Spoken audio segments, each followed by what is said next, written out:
for his statement, and now give the floor to His Excellency Mr. Cho Hyun, Vice Minister for Foreign Affairs of Republic of Korea. Mr. President, thank you very much for convening this meeting and the opportunity to speak to the Council. I also thank the Secretary General for his briefing. Let me start by rewinding the clock to December 2016. The Council had adopted resolutions 2270 and 2321 in response to North Korea's fourth and fifth nuclear tests, with the hope that this would change the behavior of North Korea. However, fast forwarding to December 2017, the situations have further deteriorated. North Korea conducted yet another nuclear test and launched 20 ballistic missiles this year. To be fair, the international community responded by further strengthening and implementing the Security Council resolutions, while not losing sight of the efforts to resume dialogues. These endeavors, however, have not been enough to bring North Korea back to the negotiation table for denuclearization. Mr. President, just over a couple of weeks ago, North Korea launched its most advanced ballistic missile with intercontinental range. North Korea claimed afterwards to have achieved the completion of its state nuclear force.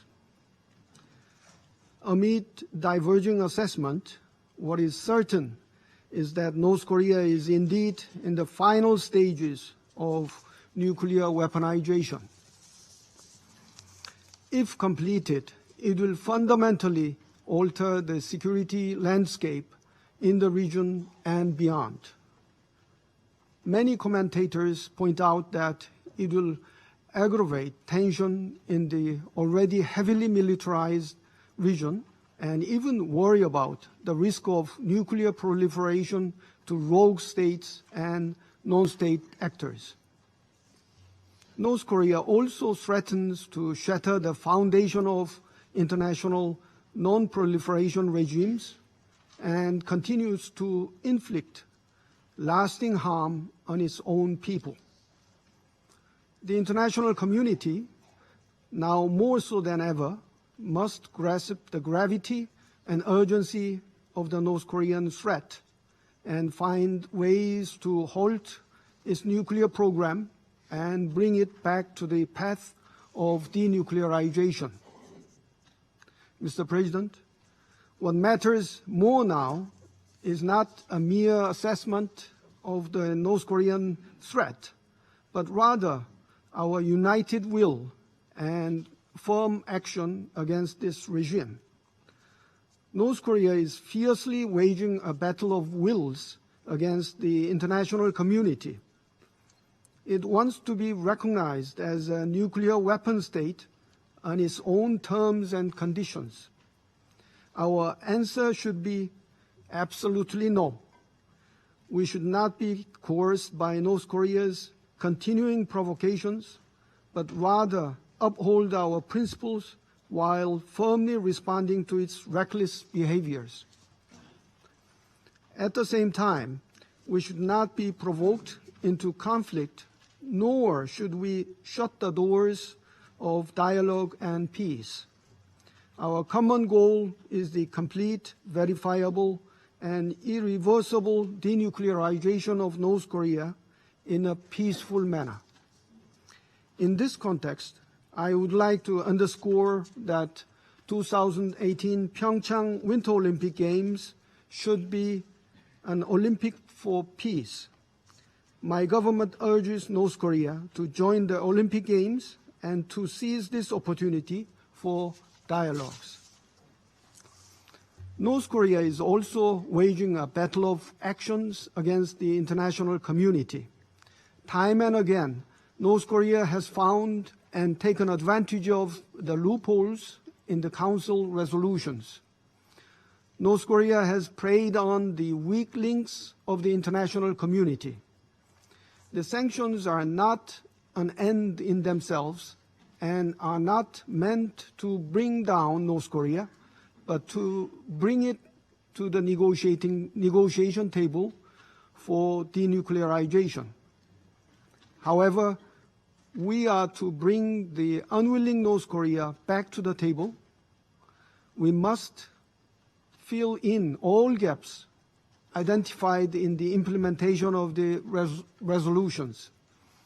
In this regard, we deeply appreciate the active efforts of the 1718 Committee. The international community has made some progress, including the restriction on oil supply, the export ban on North Korea's key products, and the prohibition of overseas work authorization. Many countries, even those with long-standing relationship with North Korea, have joined these efforts, including through the expulsion of individuals on the sanctions list.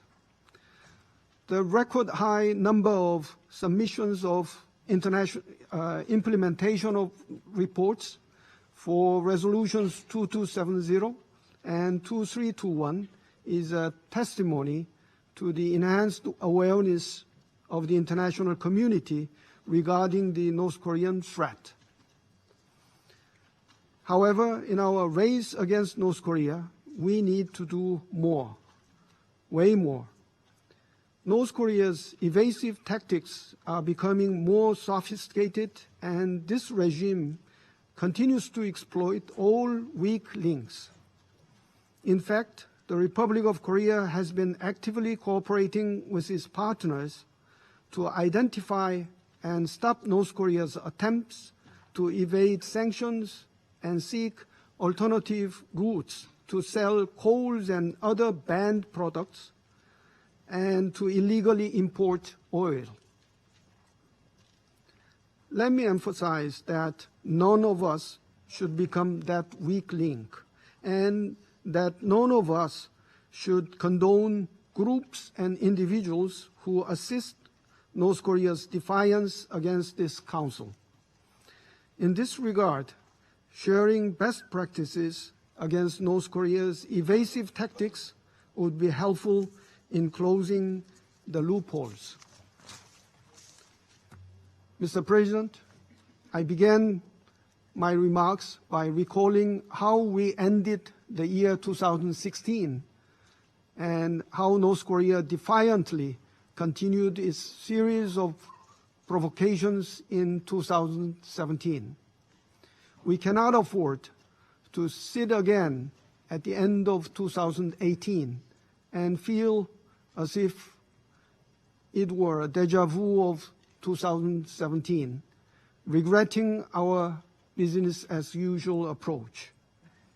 The Council members and the international community must redouble their efforts to ensure a seamless and complete implementation of the sanctions and apply as much pressure as necessary until North Korea returns to the negotiation table with a sincere willingness for denuclearization.